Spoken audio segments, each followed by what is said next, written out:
ജലീൽ കുരുക്കിലേക്കോ?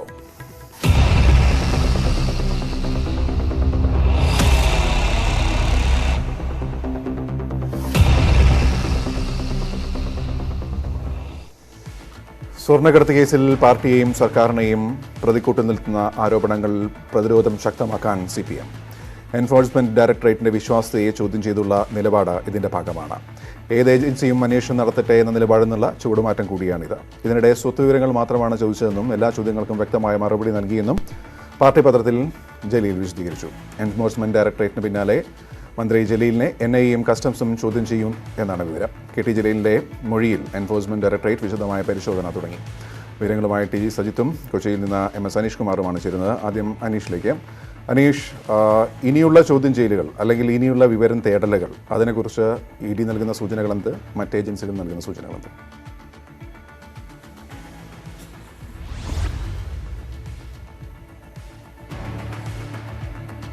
ഗോപികൃഷ്ണൻ കഴിഞ്ഞ ദിവസം പ്രാഥമികമായ മൊഴിയെടുപ്പാണ് നടത്തിയിരുന്നത്. ED ആദ്യം തന്നെ KT ജലീലിൽ നിന്നും കൂടുതൽ വിവരങ്ങൾ ആരായുക എന്നതും പിന്നീട് ഈ വിവരങ്ങൾ മേലുള്ള പരിശോധന നടത്തും. അതുതന്നെയാണ് ഏറ്റവും നിർണായകം. ആദ്യം നൽകിയ മൊഴി അനുസരിച്ചുള്ള കാര്യങ്ങൾ കൃത്യമാണോ എന്ന പരിശോധന നടത്തുക, ഈ പറഞ്ഞിരിക്കുന്ന വസ്തുതകൾ ശരിയാണോ എന്ന് കണ്ടെത്തുക, ഇതിൽ പറഞ്ഞ ആളുകൾ, സമയം, സാഹചര്യം തുടങ്ങിയവ കൃത്യമാണോ എന്ന് വിലയിരുത്തുക എന്നിവയാണ് ആദ്യഘട്ടത്തിൽ നടന്നത്. ഇതിനുശേഷം ഈ കാര്യങ്ങൾ വിലയിരുത്തിയ ശേഷമാവും രണ്ടാം ഘട്ട ചോദ്യം ചെയ്യലിനായി എത്തുമ്പോൾ അദ്ദേഹത്തോട് ചോദ്യങ്ങൾ ആരായുക. എന്തായാലും ഈ രണ്ടാം ഘട്ടത്തിലേക്ക് നീങ്ങുമ്പോൾ കൂടുതൽ വ്യക്തത ഇക്കാര്യങ്ങളുമായി ബന്ധപ്പെട്ട് കൈവരും എന്നാണ് EDയുടെ വിശ്വാസം. ഇതിൽ പ്രധാനമായും പ്രോട്ടോക്കോളുകൾ ലംഘിച്ച് പല കാര്യങ്ങളും UAE കോൺസുലേറ്റുമായി ബന്ധപ്പെട്ട് മന്ത്രി KT ജലീൽ നടത്തിയിരിക്കുന്നു എന്നൊരു പ്രാഥമിക നിഗമനത്തിലാണ് ED എത്തിച്ചേർന്നിരിക്കുന്നത്. കൂടുതൽ അടുപ്പം ഈ കോൺസുലേറ്റുമായി KT ജലീലിന് ഒരു സാധാരണ മന്ത്രിക്ക് ഉണ്ടാവേണ്ടതിനേക്കാൾ കൂടുതൽ അടുപ്പം ഉണ്ടായിരുന്നു എന്ന വിലയിരുത്തലും ഉണ്ടായിട്ടുണ്ട്. എന്തായാലും EDയുടെ ചോദ്യം ചെയ്യലിന് തൊട്ട് പിന്നാലെ വരുന്നത് കസ്റ്റംസിൻ്റെ ചോദ്യം ചെയ്യലാണ്. കസ്റ്റംസ് പ്രധാനമായും നയതന്ത്ര ബാഗേജ് വഴി മതഗ്രന്ഥങ്ങൾ എത്തുകയും ഇത് 2 സ്ഥാപനങ്ങളിൽ കൊണ്ടുപോവുകയും ചെയ്തു എന്ന് മന്ത്രി നേരത്തെ പറഞ്ഞിരുന്നു. എന്നാൽ ഈ ബാഗേജ് മതഗ്രന്ഥങ്ങളുടെ തൂക്കവും മറ്റുമായി ചില അന്തരങ്ങൾ നിലനിൽക്കുന്ന സാഹചര്യത്തിൽ ഇതിൽ പിടിച്ചു കയറാൻ അല്ലെങ്കിൽ ഇതുമായി ബന്ധപ്പെട്ട അന്വേഷണങ്ങൾ ആരംഭിച്ച് ചോദ്യം ചെയ്യൽ തുടങ്ങാനാണ് കസ്റ്റംസ് തീരുമാനിച്ചിരിക്കുന്നത്. കസ്റ്റംസ് ആക്ട് 108 പ്രകാരമുള്ള ചോദ്യം ചെയ്യലിൽ മൊഴി പിന്നീട് കോടതിയിലടക്കം മാറ്റി പറയുന്നതിനുള്ളൊരു സ്വാതന്ത്ര്യം ഈ മൊഴി നൽകുന്ന ആൾക്ക് ഉണ്ടാവില്ല. ഇതിനും പിന്നാലെയാവും NIA സംഘം ഈ ചോദ്യം ചെയ്യലിനായി അദ്ദേഹത്തെ വിളിപ്പിക്കുക. എന്തായാലും ഏറെ നിർണായകമായ 3 ഏജൻസി കേസ് അന്വേഷിക്കുന്ന 3 ഏജൻസിയുടെയും നിയമപരമായ പരീക്ഷണങ്ങളിലൂടെ അല്ലെങ്കിൽ ചോദ്യം ചെയ്യലിലൂടെ അദ്ദേഹത്തിന് കടന്നു പോകേണ്ടി വരും എന്ന സൂചനകൾ തന്നെയാണ് നമുക്കിപ്പോൾ നൽകാൻ കഴിയുന്നത്. ഒപ്പം നേരത്തെ കേസിൽ ചോദ്യം ചെയ്യാൻ കസ്റ്റംസ് ഇതിലേക്ക് വരുന്നു എന്ന് പറയുന്നു. കസ്റ്റംസിന് എന്തൊക്കെ വിവരങ്ങളാണ് അറിയേണ്ടത്? ആ ബാഗേജിൽ ഉണ്ടായിരുന്നത് എന്തായിരുന്നു തുടങ്ങിയ കാര്യങ്ങളാണ്. ആ ബാഗേജ് വന്നതും കൈകാര്യം ചെയ്തതും മന്ത്രി നേരിട്ടല്ലോ, സ്വാഭാവികമായിട്ടും അത് മറ്റു ഉദ്യോഗസ്ഥർ കൂടിയാണല്ലോ. അപ്പോൾ അവരിലേക്ക് പോയതിനു ശേഷം മന്ത്രിയിലേക്ക് വരുമോ അതോ നേരിട്ട് മന്ത്രിയെ ചോദ്യം ചെയ്യുമോ? എന്തൊക്കെയാണ് അതിൻ്റെ ഒരു നിയമപരമായ സാങ്കത്യങ്ങൾ?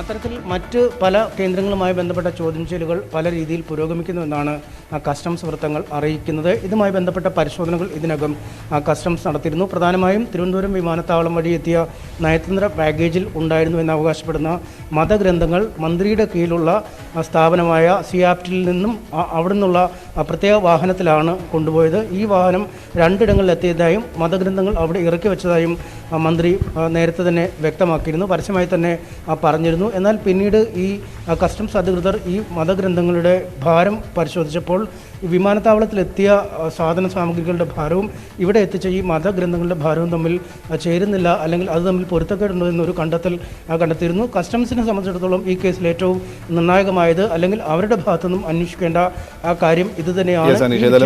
മന്ത്രി കെ ബാലൻ സംസാരിക്കുകയാണ്. BJPയുടെ നേതൃത്വത്തിലുള്ള ഗവൺമെന്റാണ് എന്നുള്ളത് കൊണ്ട് ഒരു അവിശ്വാസ പ്രമേയം കൊണ്ടുവരുവാണെങ്കിലും അത് രാജ്യദ്രോഹം കൊണ്ടുവന്നു കഴിഞ്ഞാൽ എല്ലാം മറന്നുകൊണ്ട് പിന്തുണ കൊടുക്കണം. അങ്ങനെയുള്ള ഒരു സാഹചര്യം പാൻഡമിക് പീരീഡുമായി ബന്ധപ്പെട്ടുകൊണ്ട് മറ്റൊരു തലത്തിൽ രൂപം കൊള്ളുകയാണ്. അപ്പൊ ഗവൺമെന്റിനെ കൈമൈ മറന്നുകൊണ്ട് കക്ഷിരാഷ്ട്രീയത്തിന് അതീതമായി സഹായിക്കേണ്ട ഉത്തരവാദപ്പെട്ട പ്രതിപക്ഷം ചെയ്യുന്നത് എല്ലാ പ്രവർത്തനത്തെയും വെല്ലുവിളിക്കുകയാണ്. ആരോഗ്യ പ്രശ്നവുമായി ബന്ധപ്പെട്ടുകൊണ്ട് ആരംഭം മുതൽ തന്നെ ഗവൺമെന്റ് കാട്ടിയിട്ടുള്ള മാതൃകാപരമായ പ്രവർത്തനത്തെ എങ്ങനെ ഇടങ്കോലിടണം, ഇതാണ് ആദ്യം തന്നെ നമുക്ക് കാണാൻ കഴിയും. ഇപ്പോ 2 മന്ത്രിമാർ പോസിറ്റീവാ, ഭൂരിപക്ഷം മന്ത്രിമാരും ക്വാറന്റൈനാ. ഞാൻ ഇന്നലെ വരെ ക്വാറന്റൈൻ ഇല്ല. നമ്മൾ ആരെങ്കിലും വിചാരിച്ചതാണോ ഈ തലത്തിലെത്തുമെന്നുള്ളത്? താഴെ തട്ടിലേക്ക് വ്യാപിക്കുകയാണ്. ഇത്തരമൊരു സാഹചര്യത്തിൽ ഒരു ഇഷ്യൂവിന്റെ മുകളിൽ ഇപ്പൊ നടക്കുന്നത് പ്രക്ഷോഭമാണോ? ഇപ്പൊ ജലീലിന്റെ പ്രശ്നം ഇന്നോ ഇന്നലെയോ തുടങ്ങിയതല്ലേ വരും. ജലീലിനെ നശിപ്പിക്കുക എന്നുള്ളത് ലീഗിന്റെ ലക്ഷ്യമാണ്,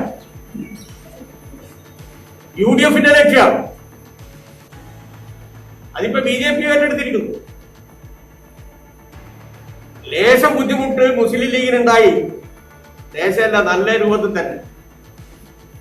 മുസ്ലിം ലീഗിന്റെ നേതൃത്വം ജനങ്ങളിൽ നിന്ന് ഒറ്റപ്പെട്ട ഒരു ഘട്ടത്തിലാണ് ജലീൽ ഇടതുപക്ഷത്തേക്ക് ആകർഷിക്കപ്പെട്ടത്. അതിന്റെ ഭാഗമായി മുസ്ലിം ലീഗിന്റെ ജനകീയ അടിത്തർക്ക് നല്ല ഉറലേറ്റു. ഇപ്പോഴുള്ള ലീഗിന്റെ കൂടെയുള്ള ചില ആൾക്കാർക്കും ആ ബുദ്ധിമുട്ട് സഹിക്കേണ്ടി വന്നു. ഞാൻ അവരുടെ പേരൊന്നും ഇപ്പൊ പറയാൻ ആഗ്രഹിക്കുന്നില്ല, ഒരു പ്രത്യേക കേസുമായി ബന്ധപ്പെട്ടു. ജലീലിനെതിരായി ആദ്യം തന്നെ സംഘടിതമായിട്ടുള്ള ആക്രമണമല്ലേ ഉണ്ടായത്. ഇപ്പോ മൈനോറിറ്റി ഫിനാൻഷ്യൽ കോർപ്പറേഷന്റെ ഒരു GM നിയമനവുമായി ബന്ധപ്പെട്ടുകൊണ്ടാണ് ആദ്യം വിവാദം സൃഷ്ടിച്ചത്. അത് ഡെപ്യൂട്ടേഷൻ വ്യവസ്ഥയിൽ സൗത്ത് ഇന്ത്യൻ ബാങ്കിൽ നിന്ന് ഒരു മാനേജരെ 1 വർഷത്തേക്കുള്ള ഡെപ്യൂട്ടേഷനാണ്. നിയമപരമായി ഒരു തകരാറും അതിലില്ല. UDFന്റെ കാലഘട്ടത്തിൽ എത്ര മന്ത്രിമാർ ഡെപ്യൂട്ടേഷന്റെ അകത്ത് എടുത്തിട്ടുണ്ട് ആൾക്കാരെ? മാണി സാർ തന്നെ അദ്ദേഹത്തിന്റെ അഡീഷണൽ പ്രൈവറ്റ് സെക്രട്ടറി ആയിട്ട് സൗത്ത് ഇന്ത്യൻ ബാങ്കിൽ നിന്ന് എടുത്തിട്ടുണ്ട്. ഇത് വലിയ നിയമവിരുദ്ധ പ്രവർത്തനമായിട്ടാണ് അവർ കണ്ടത്. UDF വലിയ പ്രക്ഷോഭത്തിലായി. ഹൈക്കോടതിയിൽ കേസ് കൊടുത്തു മുസ്ലിം ലീഗിന്റെ യൂത്ത് ലീഗിന്റെ ഒരു നേതാവ്. ഹൈക്കോടതി പറഞ്ഞെന്താ, ഈ രാഷ്ട്രീയ കളിക്കുള്ള വേദിയല്ല ഹൈക്കോടതി എന്ന് പറഞ്ഞ് ഞങ്ങൾ ഈ കേസ് കാണണോ അല്ല നിങ്ങൾ പിൻവലിക്കുമെന്ന് ചോദിച്ചു. പിൻവലിക്കേണ്ടി വന്നു. പിന്നെ ഗവർണർക്ക് അവർ പരാതി കൊടുത്തു. ജസ്റ്റിസ് സദാശിവനായിരുന്നു അന്ന് ഗവർണർ, സുപ്രീം കോടതിയുടെ മുൻ ചീഫ് ജസ്റ്റിസാണ്. അദ്ദേഹവും ഇത് മുഖവിലക്കെടുത്തില്ല. അതോടുകൂടി പിന്നെ അപ്രശ്നം സജീവല്ലാതായി.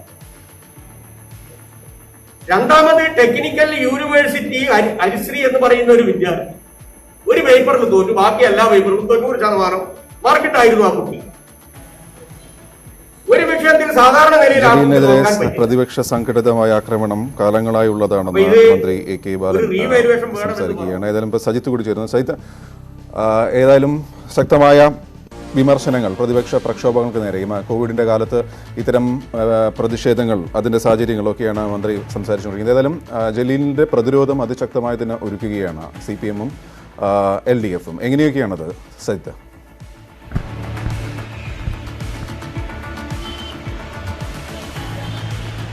പ്രധാനമായും ശക്തമായ പ്രതിരോധം ഉയർത്തി തന്നെയാണ് സർക്കാർ കേന്ദ്രങ്ങളുടെ നീക്കം. CPM ഇന്നലെ തന്നെ അത് വിശദീകരിച്ചിരുന്നു. ഇതിൽ പുതിയ നീക്കമായി നമുക്ക് ചൂണ്ടിക്കാണിക്കാൻ കഴിയുന്നത് അന്വേഷണ സംഘത്തിന്റെ വിശ്വാസ്യതയെ ചോദ്യം ചെയ്യുന്ന ഒരു പുതിയ നീക്കം CPM ഭാഗത്തു നിന്നുണ്ടാവുന്നു. അതായത് ഇന്നലെ എൻഫോഴ്സ്മെന്റ് ഡയറക്ടറേറ്റിന്റെ വിശ്വാസ്യത, അതായത് രാജ്യവ്യാപകമായി തന്നെ വലിയ തോതിൽ രാഷ്ട്രീയ സമ്മർദ്ദത്തിന്റെ അടിസ്ഥാനത്തിൽ ദുരുപയോഗം ചെയ്തിട്ടുള്ള ഏജൻസിയാണ് ED.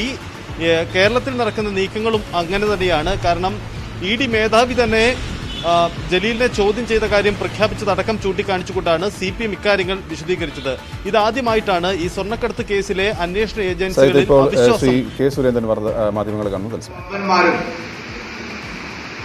ഈ അന്വേഷണത്തിന്റെ ഭാഗമായി വരുമെന്ന് തിരിച്ചറിയുന്നത് കൊണ്ടാണ് ഇന്നലെ CPM സംസ്ഥാന സെക്രട്ടേറിയറ്റും പാർട്ടിയുടെ അഖിലേന്ത്യാ നേതൃത്വവും സ്വർണ്ണക്കള്ളക്കടത്ത് കേസും അനുബന്ധ തട്ടിപ്പുകളും അന്വേഷിക്കുന്ന എൻഫോഴ്സ്മെന്റ് ഡയറക്ടറേറ്റിനെതിരെ രംഗത്ത് വന്നത് നിയമവാഴ്ചയോടുള്ള വെല്ലുവിളിയാണ്. കേസ് അന്വേഷണത്തെ വഴിതിരിച്ചുവിടാനുള്ള വളരെ ആസൂത്രിതമായിട്ടുള്ള നീക്കമാണ്. ഇതിനു മുമ്പും കേന്ദ്ര ഏജൻസികളുടെ അന്വേഷണത്തെ CPMന്റെ നേതൃത്വം തടസ്സപ്പെടുത്താൻ ശ്രമിച്ചത് ചരിത്രത്തിന്റെ ഭാഗമാണ്.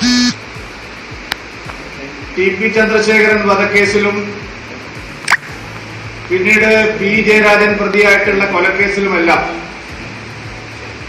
പോലീസ് ഉദ്യോഗസ്ഥന്മാരെ ഭീഷണിപ്പെടുത്തി നിയമം തങ്ങളുടെ വരുതിയിലാക്കാൻ CPIM ശ്രമിച്ച സംഭവം കേരളം മറന്നിട്ടില്ല. സമാനമായ നിലയിലേക്കാണോ ഇപ്പോൾ CPIM പോകുന്നത് എന്ന് സംശയിക്കേണ്ടിയിരിക്കുന്നു.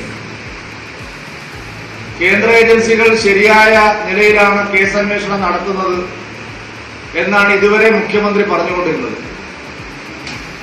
കേന്ദ്ര ഏജൻസികളുടെ അന്വേഷണം തന്നെ മുഖ്യമന്ത്രി എഴുതിയ കത്തിന്റെ അടിസ്ഥാനത്തിലാണ് എന്നാണ് ഇതുവരെ പാർട്ടി നേതാക്കന്മാർ പറഞ്ഞുകൊണ്ടിരുന്നത്. മുഖ്യമന്ത്രി പ്രധാനമന്ത്രിക്ക് അയച്ച കത്തിന്റെ അടിസ്ഥാനത്തിലാണ് NIAയും എൻഫോഴ്സ്മെന്റ് ഡയറക്ടറേറ്റും കസ്റ്റംസും എല്ലാം ഈ കേസ് അന്വേഷിക്കുന്നത് എന്ന് ഇത്രയും ദിവസം പറഞ്ഞിരുന്ന CPM നേതാക്കൾ ഇപ്പോൾ EDക്കെതിരെ പരസ്യമായി രംഗത്ത് വന്നത് അന്വേഷണം വമ്പൻ സ്രാവുകളിലേക്ക് നീങ്ങുന്നു എന്നുള്ളതുകൊണ്ടാണ്. കൂടുതൽ മന്ത്രിമാരും പാർട്ടി നേതാക്കളും അന്വേഷണത്തിന്റെ വലയിൽ വരുമോ എന്നുള്ള വേവലാതിയാണ് അന്വേഷണ ഏജൻസികൾക്കെതിരെ തിരിയാൻ ഇപ്പോൾ CPMനെ പ്രേരിപ്പിച്ചിരിക്കുന്നത്. മന്ത്രിസഭയിലെ അംഗമായിട്ടുള്ള KT ജലീലിനെ കൂടാതെ മന്ത്രിസഭയിലെ രണ്ടാമനായിട്ടുള്ള മന്ത്രിയെക്കുറിച്ച് കൂടി കൂടുതൽ തെളിവുകൾ പുറത്തുവരികയാണ്. EP ജയരാജന്റെ മകനെതിരെ സ്വപ്ന സുരേഷുമായി ബന്ധപ്പെട്ട ലൈഫ് മിഷൻ കമ്മീഷൻ തട്ടിപ്പിലും മറ്റ് സാമ്പത്തിക ഇടപാടുകളിലും പേരുയർന്നു വരുന്നു എന്നുള്ളതാണ് ഇപ്പോഴത്തെ വേവലാതിക്ക് പ്രധാനപ്പെട്ട കാരണം. മന്ത്രിസഭയിലെ രണ്ടാമനായിട്ടുള്ള ശ്രീ EP ജയരാജന്റെ മകനും സ്വപ്ന സുരേഷും തട്ടിപ്പ് സംഘങ്ങളും തമ്മിലുള്ള ബന്ധം കൂടുതൽ തെളിഞ്ഞു വരികയാണ്. റെഡ് ക്രസന്റുമായി ബന്ധപ്പെട്ട ലൈഫ് മിഷൻ തട്ടിപ്പിൽ പാർട്ടി ചാനലായിട്ടുള്ള കൈരളി ചാനൽ അതിന്റെ CEO തന്നെ കമ്മീഷൻ 4.5 കോടിയാണ് എന്ന് വ്യക്തമാക്കിയതാണ്. സ്വപ്ന സുരേഷിന്റെ ബാങ്ക് ലോക്കറുകളിൽ നിന്ന് 1 കോടി രൂപ മാത്രമാണ് കമ്മീഷനായി ലഭിച്ചത് എന്നുള്ളതായിരുന്നു നേരത്തെ പുറത്തുവന്ന വിവരം. സ്വപ്ന നൽകിയ മൊഴിയിലും ലൈഫ് മിഷൻ തട്ടിപ്പുമായി ബന്ധപ്പെട്ട കമ്മീഷൻ 1 കോടി രൂപയാണ് എന്ന് പറഞ്ഞിരുന്നു. എന്നാൽ ധനകാര്യമന്ത്രിയെ സാക്ഷിയാക്കി സംസ്ഥാനത്തിന്റെ ധനകാര്യമന്ത്രി ഡോക്ടർ തോമസ് ഐസക്കിനെ സാക്ഷിയാക്കി CPMന്റെ ഔദ്യോഗിക ചാനലായിട്ടുള്ള കൈരളി ചാനൽ അതിന്റെ CEO തന്നെ 1 കോടിയല്ല 4.5 കോടിയാണ് കമ്മീഷൻ എന്ന് വ്യക്തമാക്കിയിരുന്നു. ഈ കമ്മീഷൻ UAE കോൺസുലേറ്റുമായി ബന്ധപ്പെട്ട് ആരാണ് നൽകിയതെന്നും എവിടെ വെച്ചാണ് നൽകിയതെന്നും ആ ടെലിവിഷൻ പരിപാടിയിൽ പരസ്യമായി CPM ചാനലിന്റെ CEO പുറത്തുവിട്ടിരുന്നു. ആ സംഭവം വസ്തുതാപരമായി ധനമന്ത്രി തോമസ് ഐസക് സ്ഥിരീകരിച്ചതാണ്. അത് സത്യമാണെന്ന് സംസ്ഥാന നിയമമന്ത്രി AK ബാലനും പരസ്യമായി വെളിപ്പെടുത്തിയതാണ്. ഇപ്പോൾ പുറത്തുവരുന്ന വിവരങ്ങൾ 1 കോടി രൂപ കഴിച്ചുള്ള കമ്മീഷനിൽ ഭീമമായിട്ടുള്ള ഒരു തുക EP ജയരാജന്റെ മകനിലേക്കാണ് പോയത് എന്ന് പുറത്തു വന്നിരിക്കുക. ശ്രീ സുരേന്ദ്രൻ വാർത്താ സമ്മേളനം ഇപ്പോൾ സൈത്ത് കൂടി ചേരുന്നു. സൈത്ത്, സുരേന്ദ്രൻ്റെ വാക്കുകൾ കേട്ടിരിക്കുകയുണ്ടോ അല്ലേ? അതായത് EDയുടെ വിശ്വാസ്യതയെ ചോദ്യം ചെയ്യുന്നത് അത് മറ്റൊരു തലത്തിലേക്ക് പോയിക്കൊണ്ടിരിക്കുകയാണ്. അപ്പോൾ EDയുടെ വിശ്വാസത്തെ ചോദ്യം ചെയ്യാനോ കോൺഗ്രസ്സുകാരും പണ്ട് EDയുടെ വിശ്വാസത്തെ ചോദ്യം ചെയ്തിട്ടുണ്ട് ദേശീയ തലത്തിൽ വിവിധ തരത്തിൽ. പക്ഷേ EDക്കപ്പുറം മറ്റൊരു ഏജൻസി ജലീലിനെ ചോദ്യം ചെയ്യാൻ വരികയാണെങ്കിൽ, കസ്റ്റംസ് ആയിക്കോട്ടെ NIA ആയിക്കോട്ടെ, അപ്പോൾ ഈ പ്രതിരോധം ഇതുപോലെ നിൽക്കുമോ സൈത്ത്?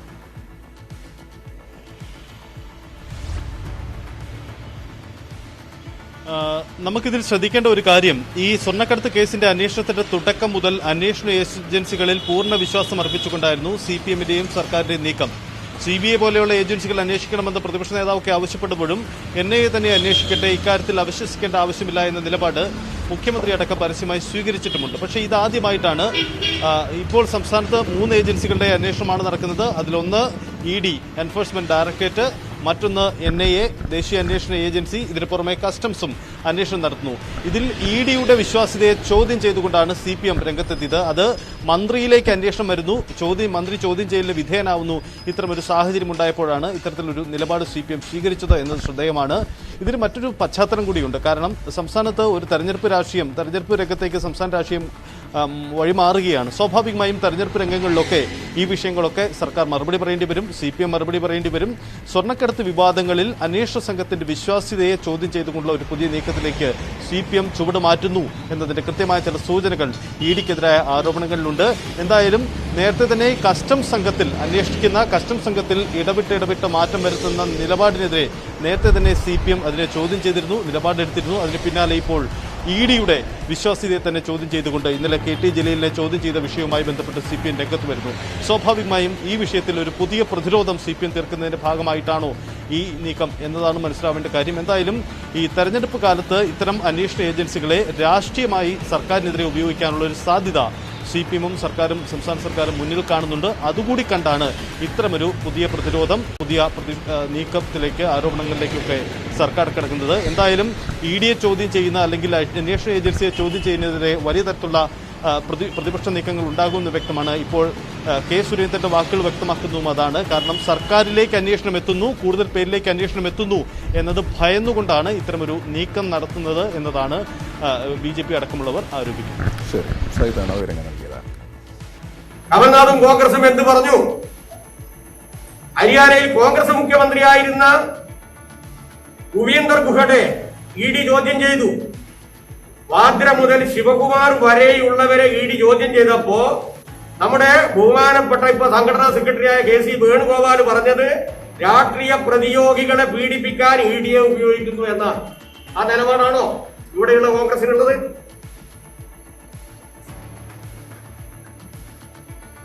ഇനി BJPന്റെ കാര്യം എടുക്കുക.